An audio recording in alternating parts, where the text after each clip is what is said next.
I'd like to call to order the August 2025 meeting of the Knox County Board of Zoning Appeals. If you would call the roll. Mr. Brown? Present. Mr. Repass? Present. Mr. Lloyd? Mr. Williams? Present. Mr. Anderson? Present. Mr. Elliott? Present. Ms. Garrett? Present. Ms. Longmire? Present. Mr. Huff? Present. 9 members are present. We have a quorum. If you would join me, please, a pledge of allegiance.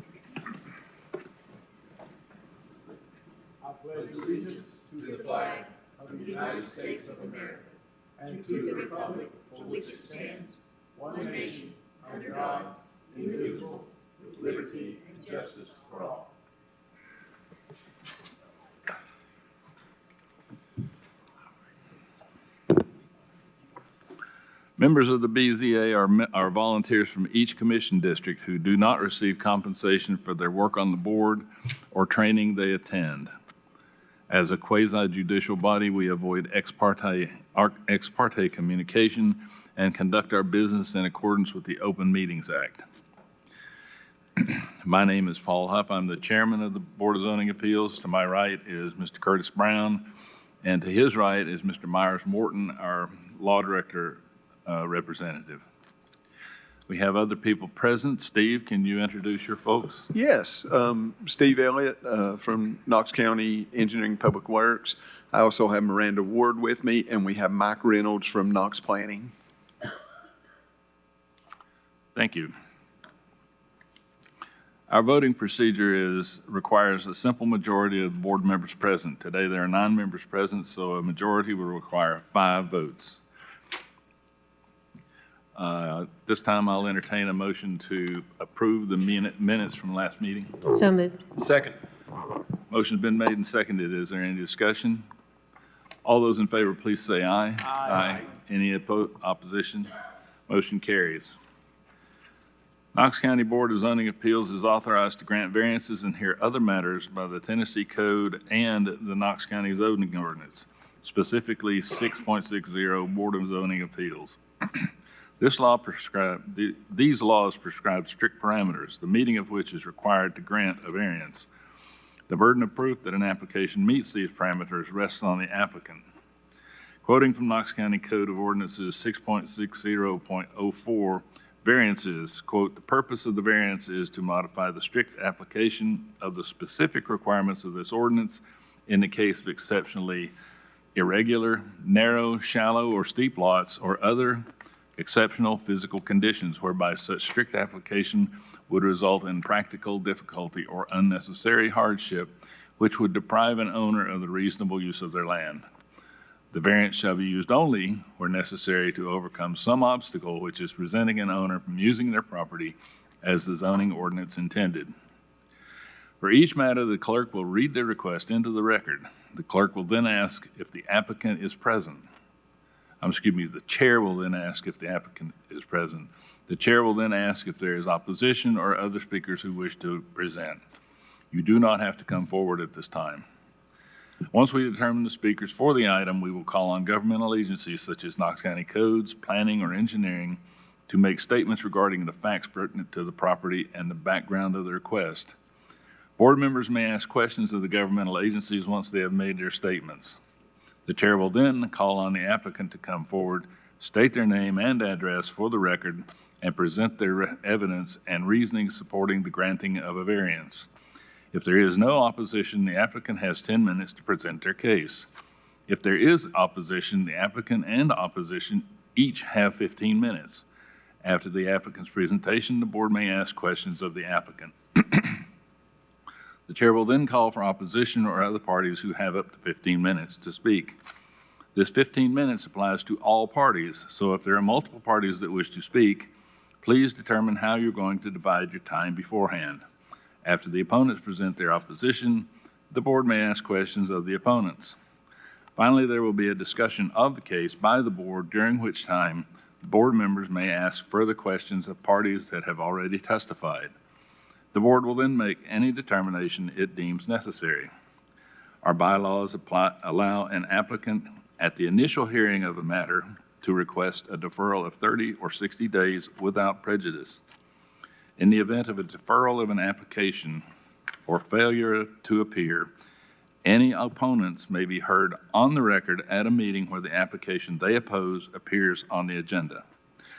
Mr. Law Director, would you please swear in any speakers today? If you're going to give testimony today to this board, will you please stand and raise your right hand? Do each of you swear or affirm the testimony you're about to give will be the truth and nothing but the truth, so help you God? Thank you, sir.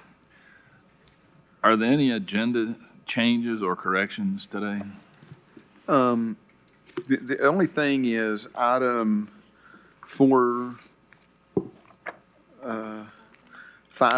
that was deferred from last month, the applicant hasn't signed or paid. Is someone here for that case today?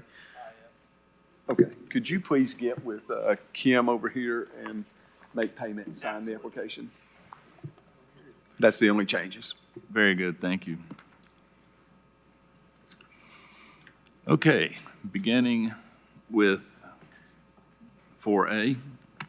4A is a request of Stephen Wilson for waiver of lot intensity on Lot 2R1 from 1 acre to .7 acre and waiver of lot intensity on Lot 2R2 from 1 acre to .6 acre. The property is located at 12515 Buttermilk Road, CLT map 129, parcel 071. Property is zoned A in the 6th Commission District. Is the applicant present? Is there any opposition? Any statement from codes today? We don't have any. If you could, please, Steve, can you turn that mic on, please? Thank you. Thank If you could give me your name and address for the record, please. My name is Stephen Wilson. My address is 12515 Buttermilk Road, Knoxville, Tennessee. Pursuant to code 6.60.04, what evidence do you have to present that supports your application for a variance? Due to it being zoned agricultural, I'm not allowed to split it. I have family that lives on the north side of the property, and they actually have 12 acres behind me. I was wanting to split that lot in half to accommodate my brother at home in the future. He just got married. So my lot, I would live in the west side, and he would build on the east side. Yeah, that's being zoned agricultural. I can't be less than an acre. So currently, I have 1.32, and I would just wish to split that evenly in half, however possible. It's been surveyed. The perk test has been done for the lot next door, which I believe you all have that information as well.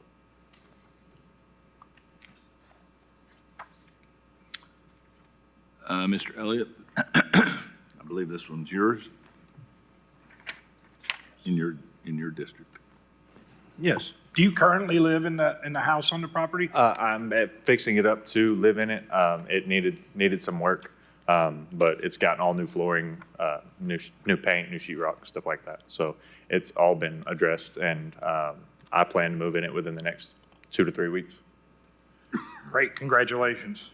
And there wasn't any opposition? I'd like to go ahead and make a motion to approve the variance based on a lot of the other things that are going on in the neighborhood across from the gentleman's lot, et cetera, et cetera. I don't see any reason why a .7 and a .6 lot wouldn't be plenty large enough to conform to the rest of the neighborhood. And I would like to make a motion to approve. Second. Motion's been made and seconded. Any discussion? All those in favor, please say aye. Aye. All those opposed, no. You can put me down in opposition as well. So we have 7 yeas and 2 nays. You have your variance. Thank you very much. I appreciate all of your time. Thank you.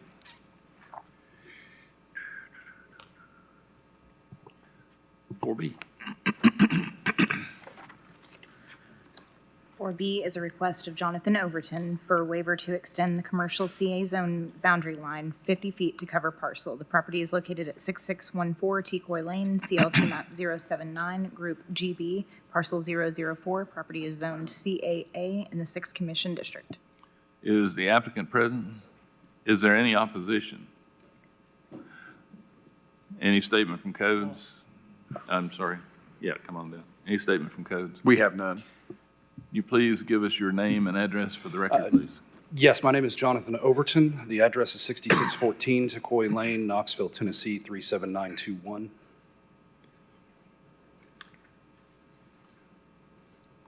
Pursuant, you're not asking for a variance. You want a commercial zoning boundary moved? Yes, just extended to the back of the lot. I actually did a survey just recently that I got after submitting the application. It's roughly 35 feet to the back of the lot. I just wanted to make the whole lot uniform.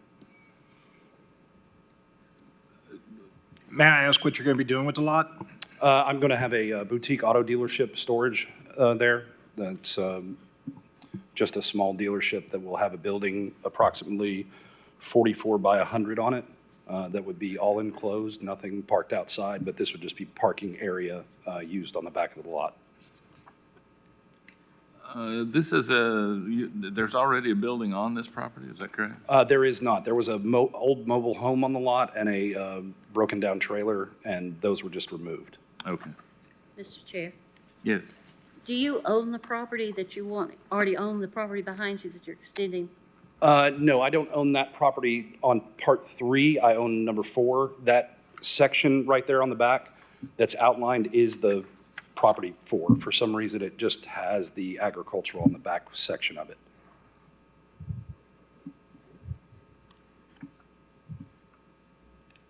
I can provide a survey to everybody if they'd like to see it. Sure. Can I just bring those up? Sure. Give it to Steve, right? This is the survey. Okay. And I have copies for everybody if they'd like to see it. I think I have enough. Mhm.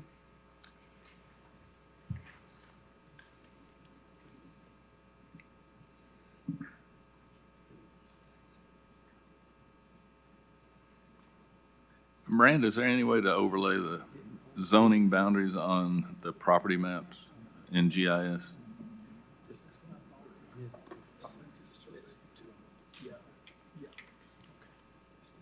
Is that what I'm looking at? Yes, that is KGIS. That's our GIS map with the zoning boundaries on it. Okay, and that red line that extends into the agricultural is the part that he's wanting to extend into, right? That's correct, yes. He wants to extend that back so the parcel's uniform. And parcel 5, I believe 5, 6, 7, and 3 are all owned by my neighbor right there. Okay. Whose is this? Mr. Elliott, you have anything else you want to ask the applicant?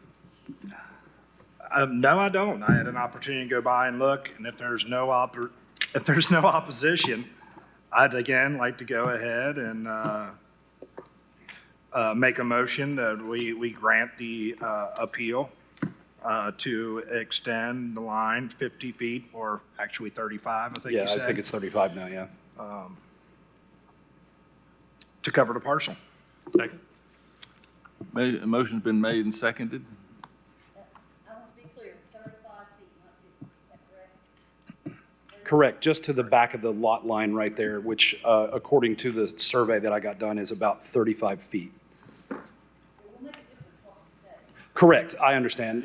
The survey that I've given you all on page 4 would show the difference from the back of the line of the setback where the building is to the back of the lot is 35 feet, and they didn't give me an exact number between the setback and where that agricultural line is. I was just saying, 35 feet, find out, you need to close it. Correct. But I do believe it could not possibly be more than 35 feet, according to the survey. Go ahead, Steve. How about we make the motion to say extend the CA zone to align with the property boundary since it's not more than 100 feet? That would be fun. Who made the motion? I'd like to go ahead and that we extend the boundary. Say that again for me, Steve. Extend the zone to align with the property boundary. Extend the zone to align with the property's boundary. Second. The amended motion has been made and seconded. Any further discussion? All those in favor, please say aye. Aye. Any opposition? Motion carries. Thank you. Thank you all very much. Okay. 4C.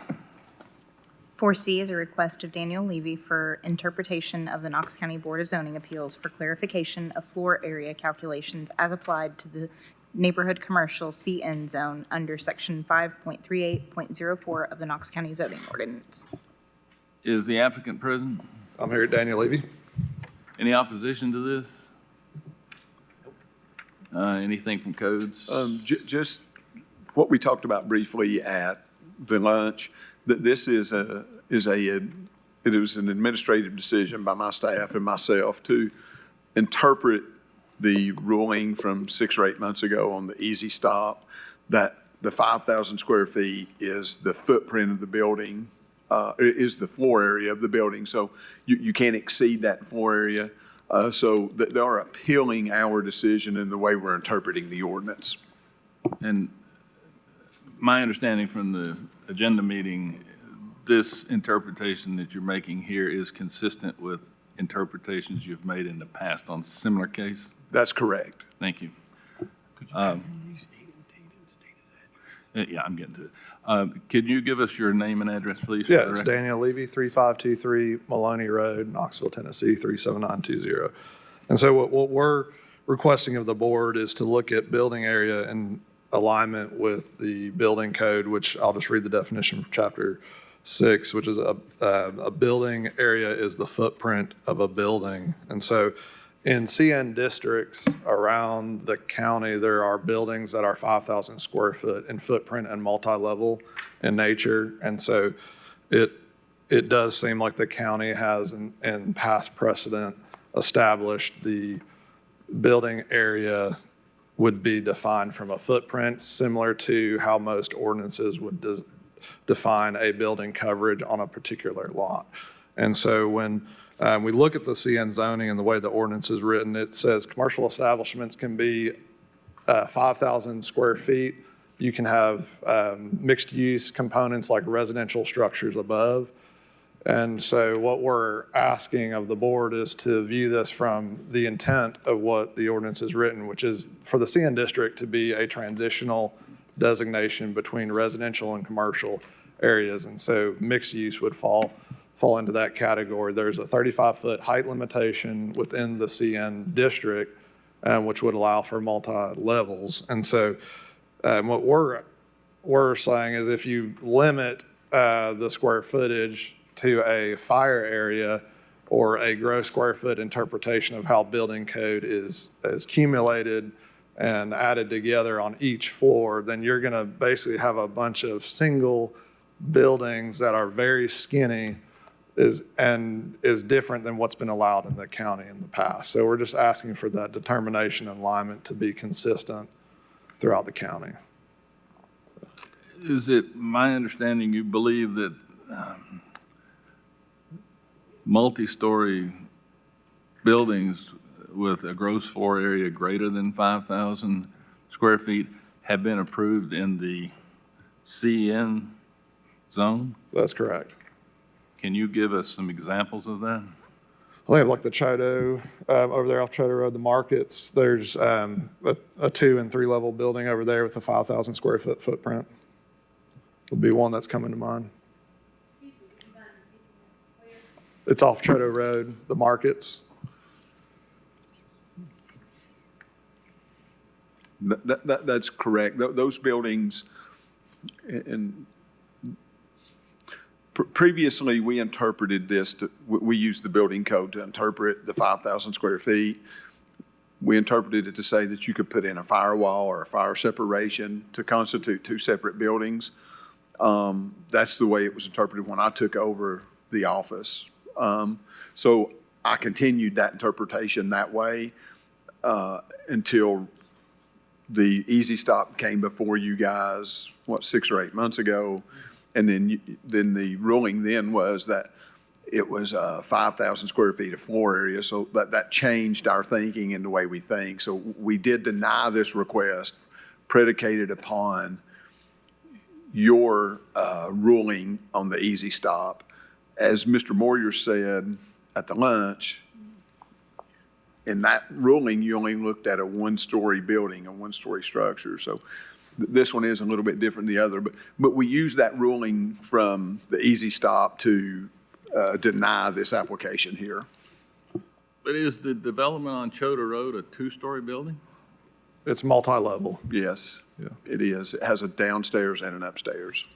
And the ground floor or downstairs is 5,000 square foot, and the upstairs is, I mean, the gross floor area is more than 5,000 square feet? I believe so. That all happened prior to my time up here, so I'm going to defer to Mike and see if he remembers those approvals and how that happened. I didn't review that case, but looking at case, I've had to look back at that case history. My recollection is the main level, which would be at street level, is about 5,000 square feet. So anything that's below would be more than 5,000. So I'm not sure if the basement level is a full 5,000 or if it's something less than that. But to my knowledge, it would be over the 5,000 total.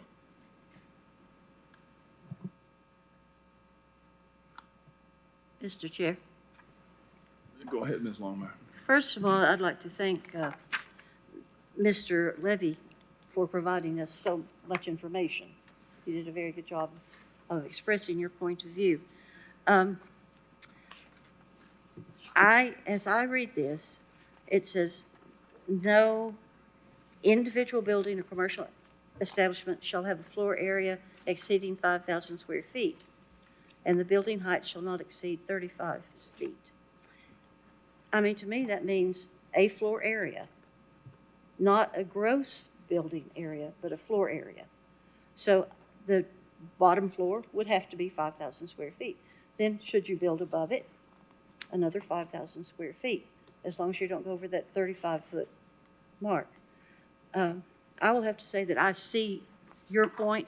I understand Code's point, but as I read this, I do not see gross building square footage. I see floor area.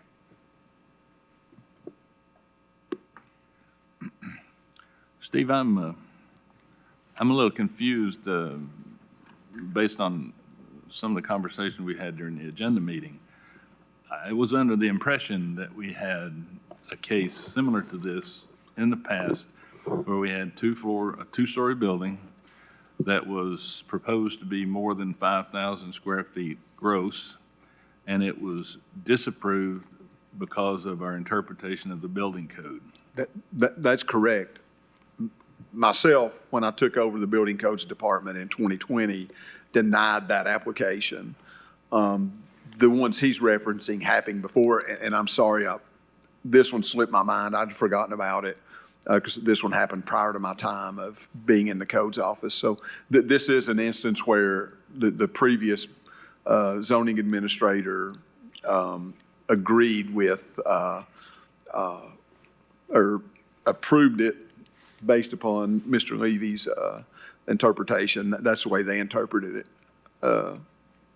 My staff now, we interpret it to mean the 5,000 square foot floor area is gross. It's the total floor area. Well, as I also mentioned in my comments in the agenda meeting, I'm a big proponent of the Fourth Amendment, equal protection, but apparently no matter which way we rule today,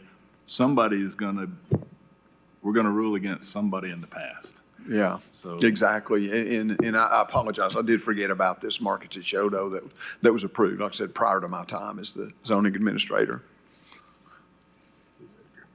Chairman. Cecil?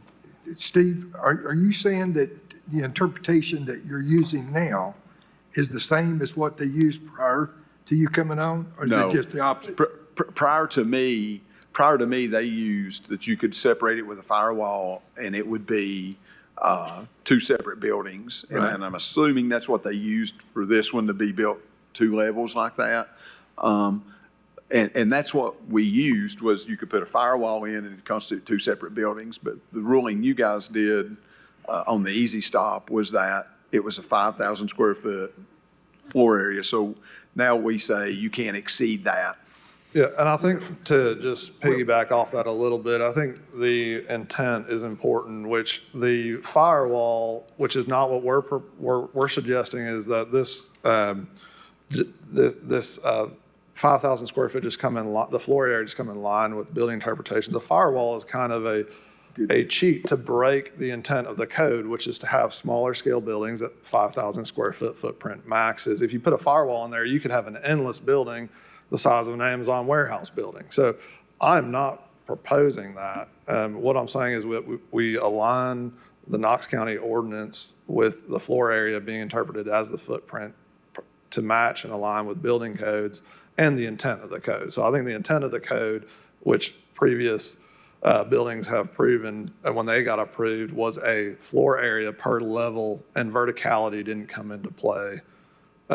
However, that I understand the interpretation from BZA to not allow these endless buildings by just putting a firewall in there. And so I totally understand that. Go ahead, Ms. Garrett. I'm leaning towards being in agreement with Ms. Longmire. I think we don't know what the intent was when they wrote these ordinances. Unlike the founding fathers, where there is documentation of their intent at the time of what they were discussing, we don't have that ability here. And I think to add words in when they're not there is not in our purview. So I have to take the letter of the law as it's written. That doesn't mean it can't be changed in the future with a UDO or with our county commission passing or changing the ordinance. But as it is in front of us now, I'm in agreement with Ms. Longmire on this.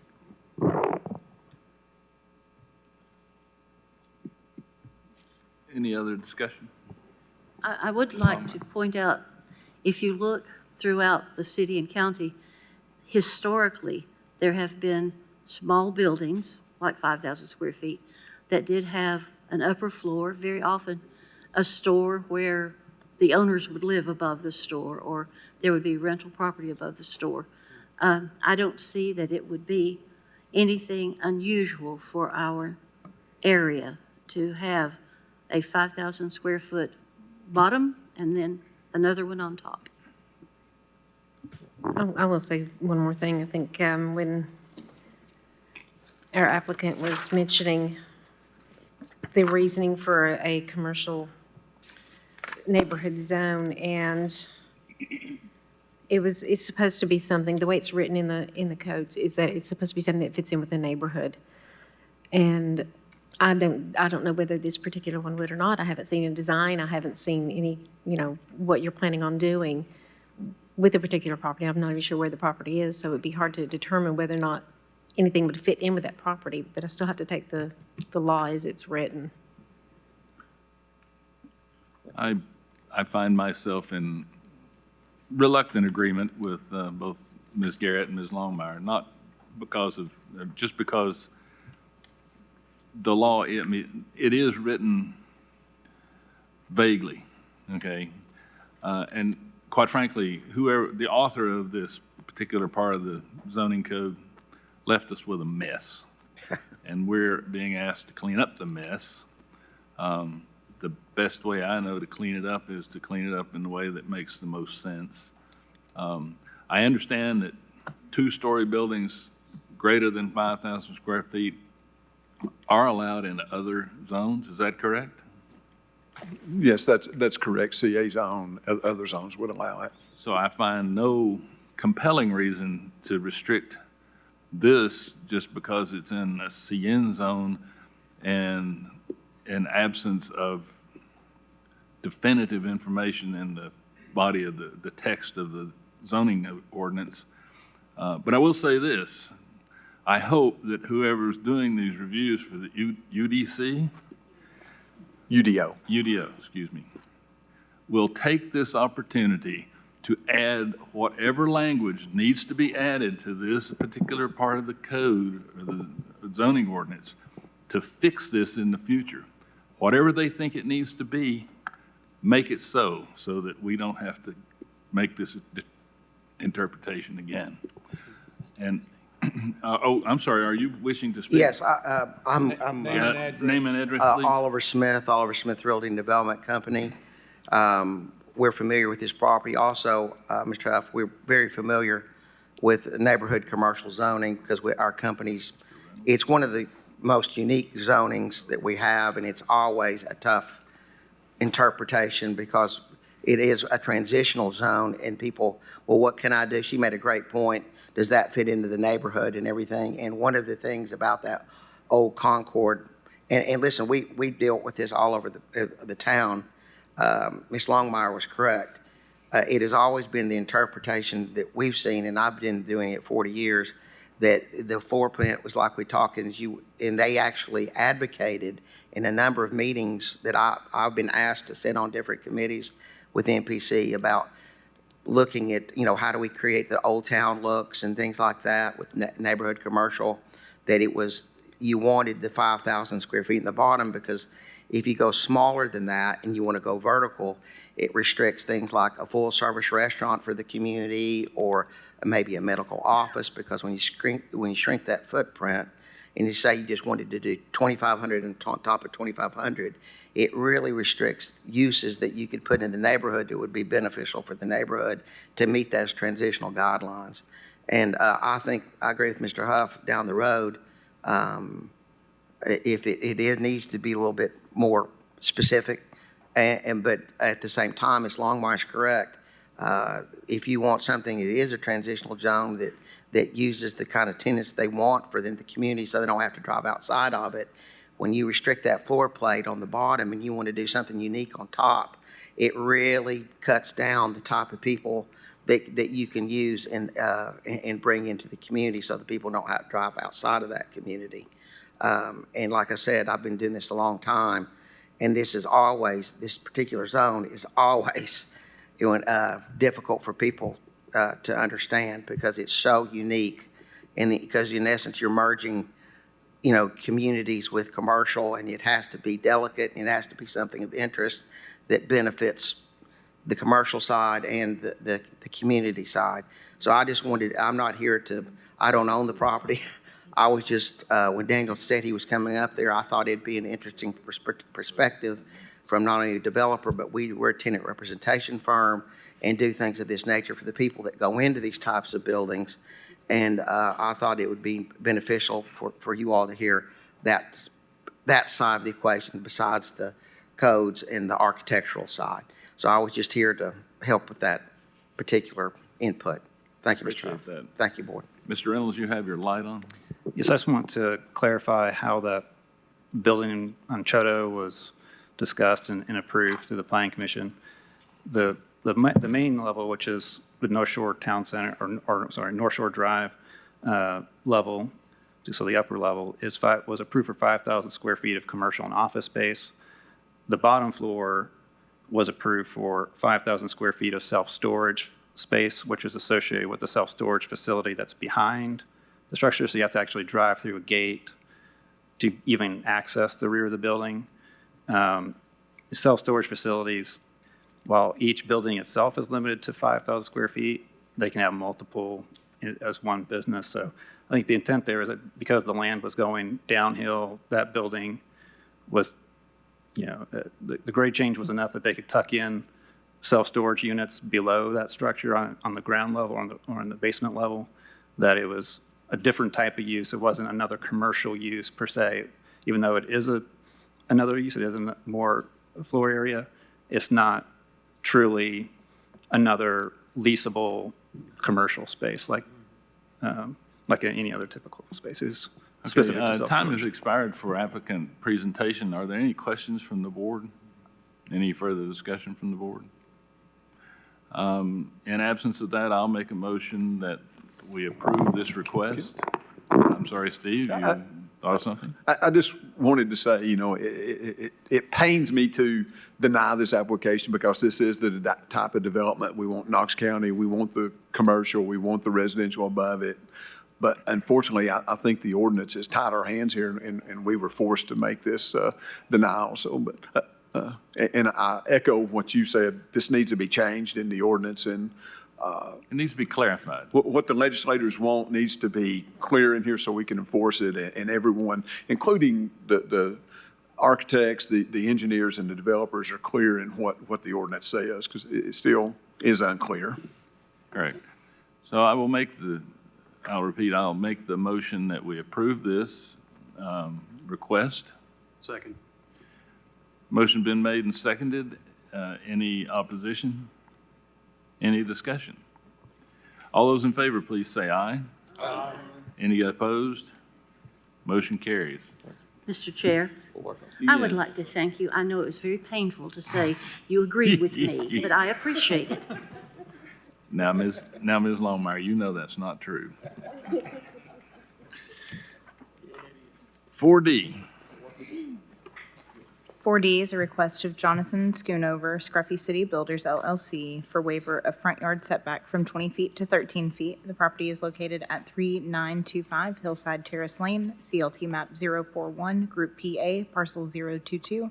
Property is zoned PR in the 8th Commission District. Is the applicant present? Yes, sir.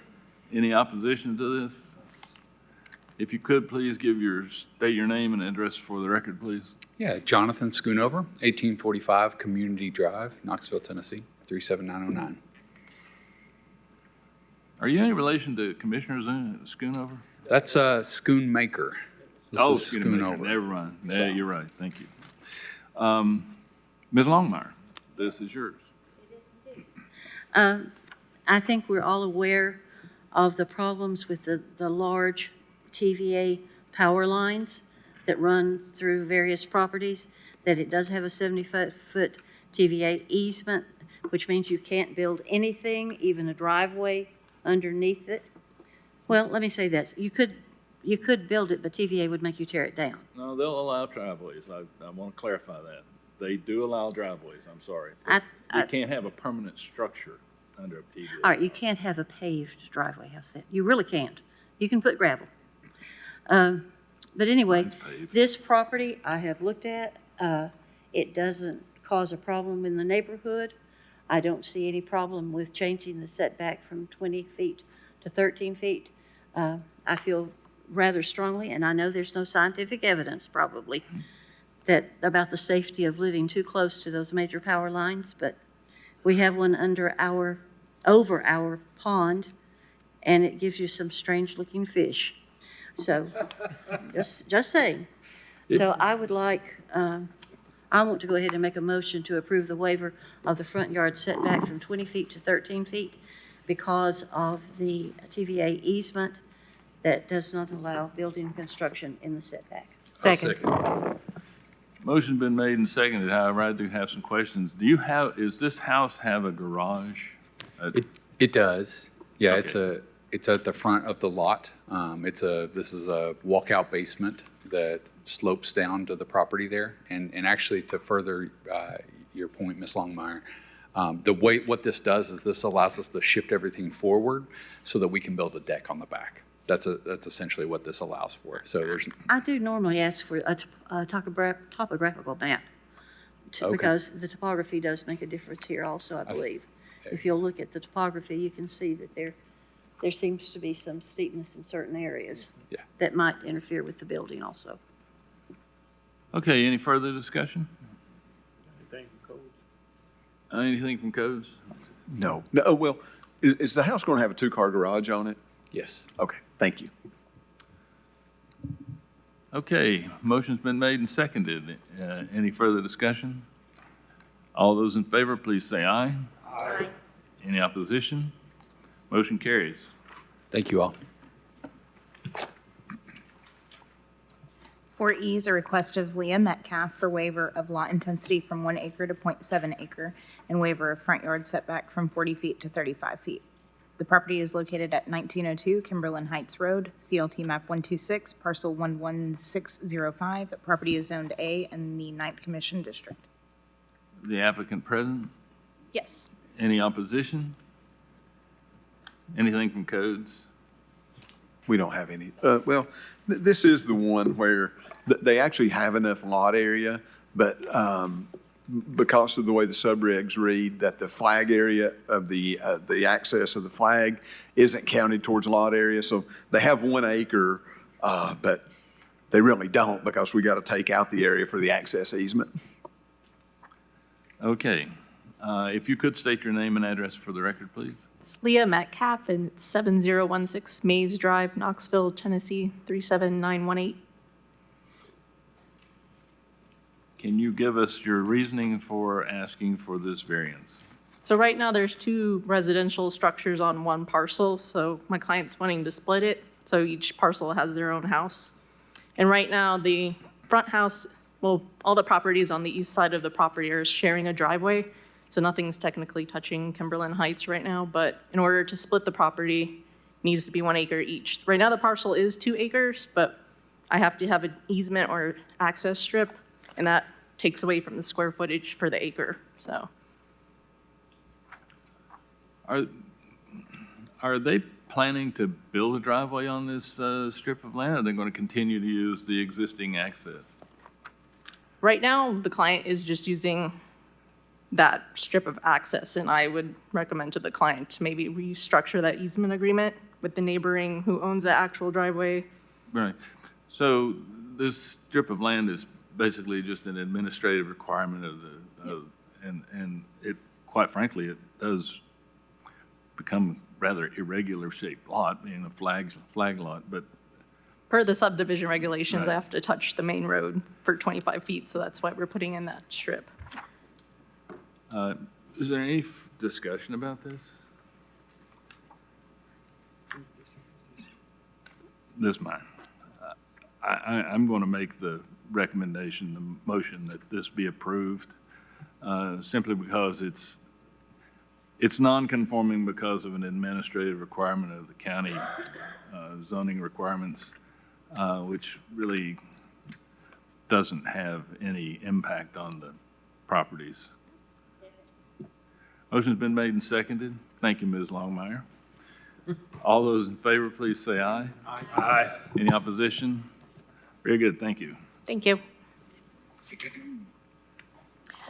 4F is a request of Katie Patterson for waiver of Lot 1 front yard setback from 35 feet to 12 feet, Lot 2 front yard setback from 35 feet to 12 feet, and rear yard setback from 25 feet to 12 feet, and Lot 3 rear yard setback from 25 feet to 18 feet. Property is located at 1515 Cunningham Road, CLT map 047, Group EA, parcel 024. Property is zoned RA in the 7th Commission District. Is the applicant present? Yes. Any opposition? Anything from codes? As we talked about at the lunch, this one's a reoccurring variance. If the board wishes, as part of their motion, if they would make this is the way we interpret it, we won't bring these back before you anymore. We'll interpret it this way in the office up there instead of bringing these down here. Okay.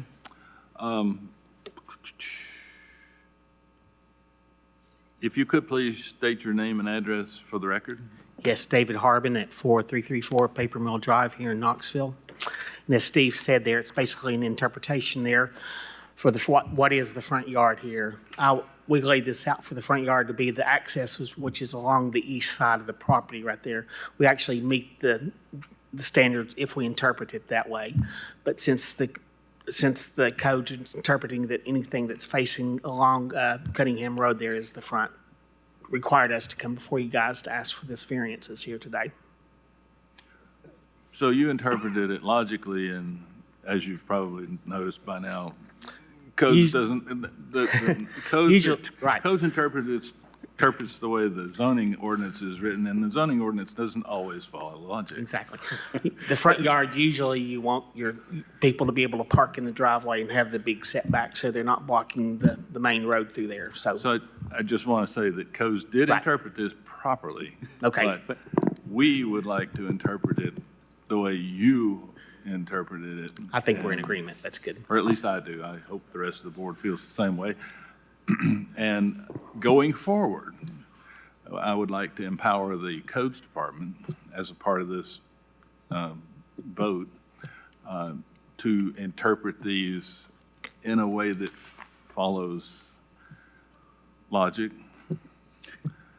not necessarily the letter of the ordinance, but the intent of the ordinance. Shall we do it that way? I wanted to thank you for clarifying the ordinance is illogical, not me. Well, I wasn't going to go quite that far, but that's fine. Any other discussion? Ms. Garrett, it's yours. I'll let you make the motion. It is mine. I'm not sure if this question goes to engineering or what, but that access road, is that likely to have a name? It will not, it'll be an access easement, right? It's an It'll access just be a easement. driveway, so it won't have a name. Okay. Well, I'm and- assuming all these will be addressed off of Cunningham. I think so. If they ask us to, when we go to addressing, they'll require us to put a name on. If they require us, we'll put the name on it then when we go to Okay. addressing. So, and I'm guessing that if we align the front with facing the easement road, they're not going to need a variance, correct? Then I'm going to make a motion that we interpret this front to face the access road for each of the dwellings, lot 1, was it 3? Lot 1, 2, and 3 to face the easement, as it is logical. And I would add to that, and we would like to empower engineering to consider this ruling as a template for future interpretation. Yes. Yes. Codes, excuse me. Yes, yes, and this will be fixed in the UDO, so there'll only be a short period. We'll use your motion here to interpret it that way. Promises, promises. Motion's been made. Has there been a second? Second. Motion's been made and seconded. Any discussion? All those in favor, please say aye. Aye. All those opposed? Motion carries. Thank you all. Logic wins the day. 4G. This is 4G. 4G is a request of Veneman Nikulin for waiver of front yard setback from 40 feet to 5 feet. The property is located at 4534 Highland Woods Way, CLT map 018, Group DA, parcel 008. Property is zoned A in the 8th Commission District. Is the applicant present? Yes. Is there any opposition to this? No. Anything from codes? We have nothing. Can you please state your name and address for the record? Vinayaman Nikulin, I go by Vinny, address 4532 Highland Way, Knoxville, Tennessee, Powell. Can you give us your reasoning based on the code for your request?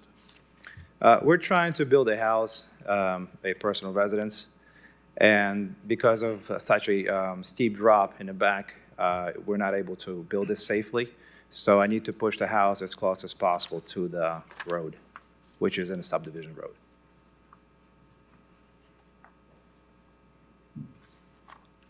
So just, I know this is yours, Ms. Longmire, but can I assume that you're basing this on steep topography? That is correct. Okay. Ms. Longmire, would you like to? If one looks at the public record map, there's extreme steep. Yep. My one concern would be the 5-foot driveway. Is that correct? Ms. Correct. Longmire, can you turn your mic on? Yes. We do The want to hear you. 5-foot, oh. The 5-foot driveway, was that a concern? It is, they should have enough space for 2 cars to park off the street. And with the diagram provided, It doesn't show where the garage is at or where the driveway's at. So I would like to ask the applicant where his driveway's going to be and what size garage he has. Yeah, so that was an approximate drawing. The house, the garage will be on the left side of the house as you're facing it from the road. The garage is going to be about 21 foot, so it is plenty of space for 2 cars. There's going to be a 2-car garage. The reason why I asked for a 5-foot setback allowance is because I wanted to be able to put a larger driveway to the left of the house, which is very similar to the house that is actually further down the road. That was, I think it's 46 Highland Way. They're further down, it just sold in that neighborhood. Yeah, if you go up, that's the house right there, north of it. Yeah. Yep, so their setback from the road is about 15 feet. So technically, I'm trying to recreate the same structure that we have on this image picture. And you would have a side entry garage as well? We would have an entrance from the front of the house and from the side. Okay. Now, my concern was the road is not an easy road. And we wanted to make sure that no cars or vehicles of any kind would be parked so that they would intrude on the road because it's not really wide enough for 1 car, much less 2. Absolutely not. Okay. So my understanding from what you said can you go back to the applicant's drawing? That one, yes, thank you.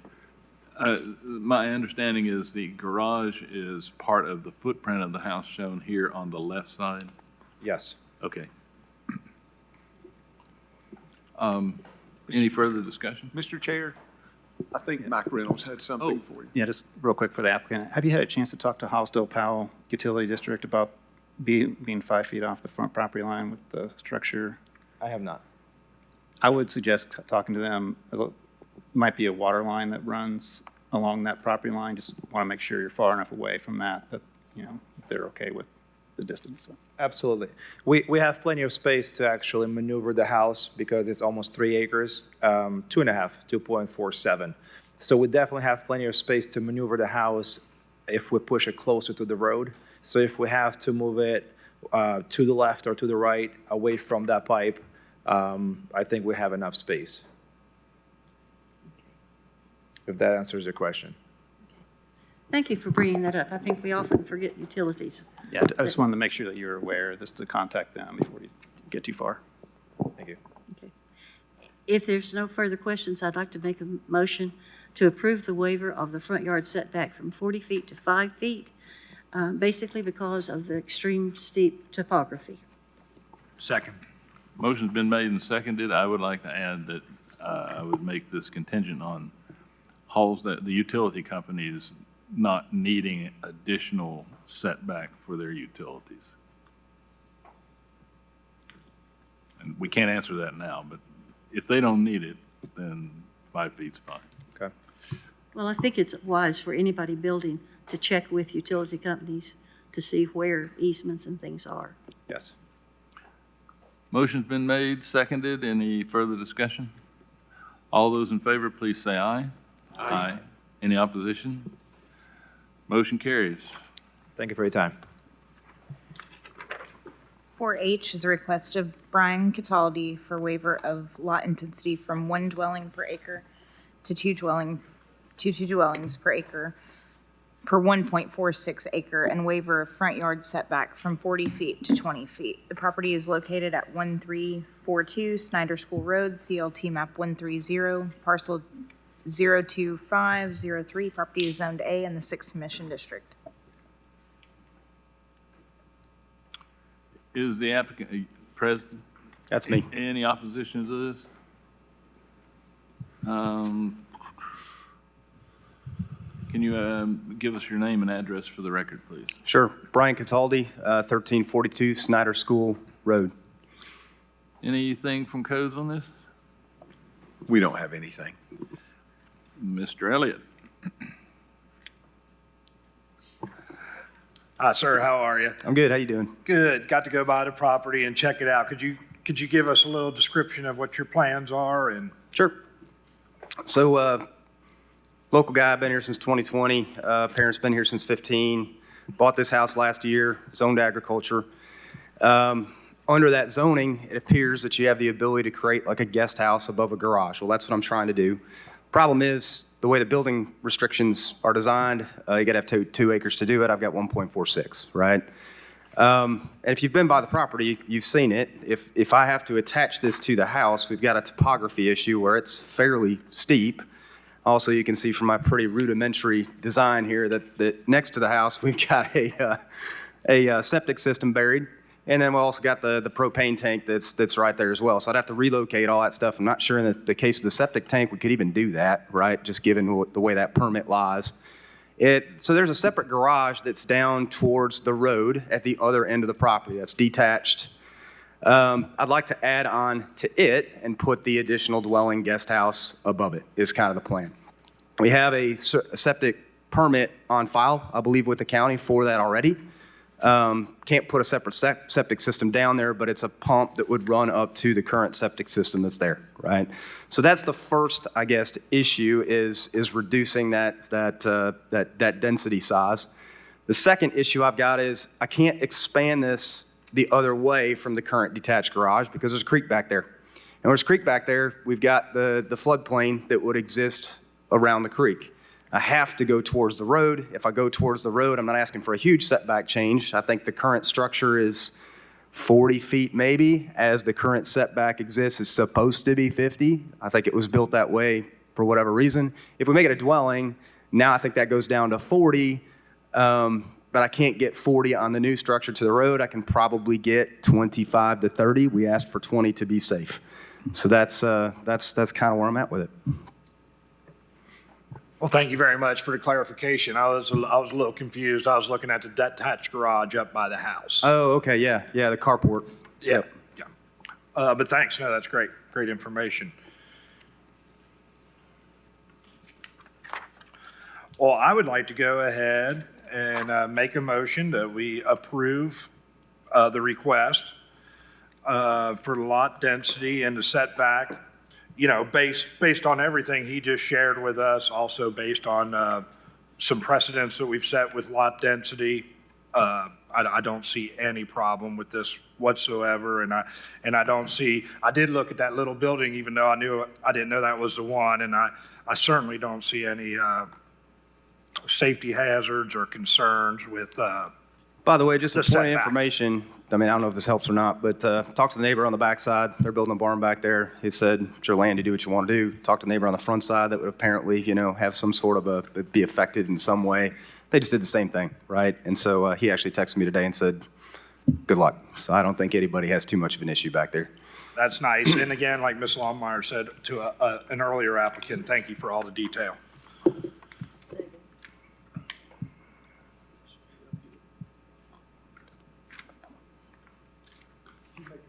We got a motion and a second. Yeah. Motion's been made and seconded. Any further discussion? All those in favor say aye. Aye. Any opposition? Motion carries. Thank you much, y'all. 4I is a request of Jason White for waiver of front yard setback from 40 feet to 25 feet. The property is located at 4515 Appleby Ridgeway, CLT map 122, parcel 00504. Property is zoned agricultural in the 9th Commission District. Is the applicant present? I'm the architect on the project. Any opposition to this? Can you state your name and address for the record, please? Yes, sir. It's Cameron Boland, 913 Maynard Avenue, Knoxville, Tennessee, 37917. Is either Jason White or Jessica Weiss here? Yes, sir. Jason's sitting here. I don't see a letter authorizing your architect to speak for you, but I'm going to ask you if you would come to the mic, give your name and address. My name is Jason White. I reside at 4515 Appleby Ridgeway, 37920. I just want you to affirm that you do authorize your architect to speak for you on this. Yes, sir, I do. Thank you. Anything from codes on this? We don't have anything. Okay. Looking at this, you definitely have a topography issue. But can you give us, in your own words, what your justification for the variance is? Yes, that's part of it. We've got a unique situation with the existing home and the private drive that the home is located at the end of. But because of the lot configuration at the end of that drive and the steep topography, we're asking for a variance to reduce from 40 to 26. It actually gets better than 26 as you move plan west. It actually will gain a bit more offset given the angle of the property line from the drive. Mr. Chair, Yes. as I look at this, it's at the end of a joint permanent easement. I see that. How does that, since it's not really on the road, how does that affect the front property? The front setback? As I look at this, I'm a little confused as to if there is a joint permanent easement, is the setback the same as for a public road? I guess is what I'm saying.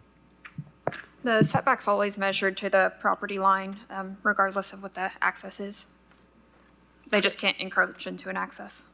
Okay, so this rather strangely triangular piece of property is,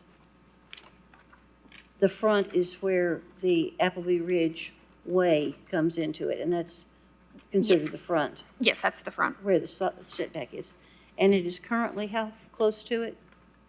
It's set at its tightest corner at 26 feet from the property line. The house is there already. Yes, ma'am. It's a historic mid-century modern Hubert Bebb designed home. Okay. And they're adding a garage to that? Yes, ma'am. It's garage workspace.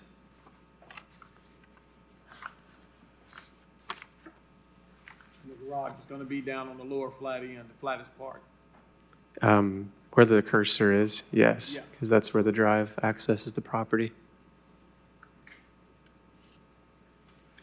And the curving structures behind the house? That's landscape. That's hardscape. Those are planters as you cascade down the hillside. Okay. I was just having trouble interpreting some of the drawings. That's yeah. The to the very north of the property is the existing landscape, and I mean because of the topography, there's retaining happening as you step down the hillside towards the wooded area. And on one of the drawings, it says existing motor court concrete. Is that in front of the house then? Well, that's what we're talking about today. So that is the south end of the property in front of the carport area. Yes. So as it's interpreted by zoning ordinance, that is the front of the house. Okay, thank you. Thank you. Well, if you build this garage, you're going to prove that you can build on very steep property. I can't imagine how big of a wall you're going to have on the east side. But that's, or I don't know if it's east or west. Looks like the east side.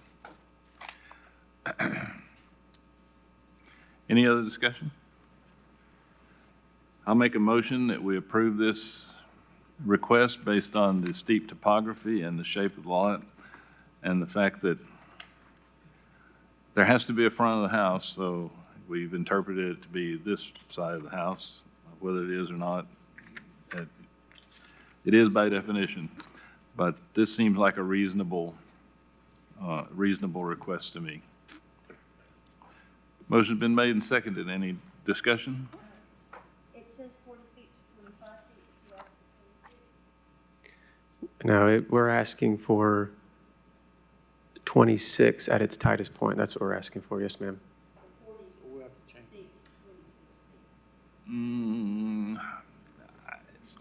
I'll be honest with you. I would leave it 25. just because you may need the, Right, I appreciate that. I was reconfirming that number for that very reason, because it's going to be spoken into record, so 25 would be most conservative. Mr. Chairman, yes? could you clarify that it is from 50 feet to 25? I think the application is written wrong. It says 40, and actually the required setback is 50. You're absolutely right. This is an accessory structure, so it is 50 feet. Yes, Yes. sorry. 50 feet to 25 is the request. Motion been made and seconded. All those in favor, please say aye. Aye. Very good. You have your variance. Great, thank you so much. 5A. 5A is a request of Ferry Onco Utomo for a variance of the Knox County Board of Zoning Appeals for a waiver of rear yard setback from 25 feet to 12 feet. Property is located at 305 Althrope Way, CLT map 132, Group DF, parcel 03700W. Property is zoned PR in the 3rd Commission District. Is the applicant here? Is there any opposition to this? Could you come and state your name and address for the record, please? Sure, I'm going to be the contractor on the job. I'm Dan Jenkins, 130 Tradewind Street, Clinton, Tennessee, 37716. Is your client here? He couldn't show up, so I came on down for him. Okay. Mr. Lloyd?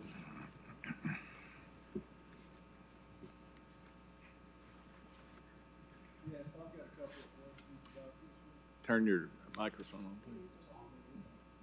No. Is your battery in?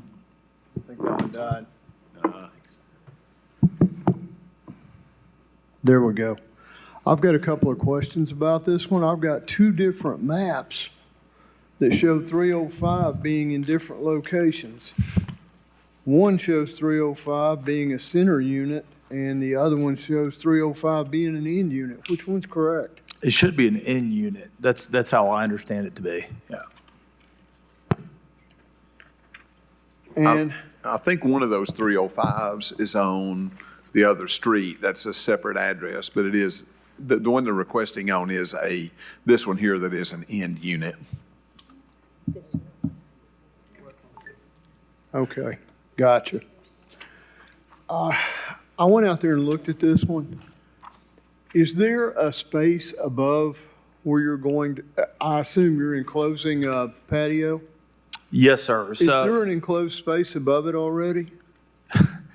So they engaged me after the fact. I don't know if something happened previously, but I just got engaged in the project about 4 weeks ago. The homeowner reached out to me and asked me if I'd build a sunroom for him. But is there a space above it? Yeah, there'll be, is there not already a space above it? Yeah, but whoever, I don't know if he kind of did something there or whatever, but it's not in good condition. So I'm going to build a fresh sunroom for the gentleman. So you're going to tear that down? Yes, sir. Okay. Okay. Steve, have you got anything on that?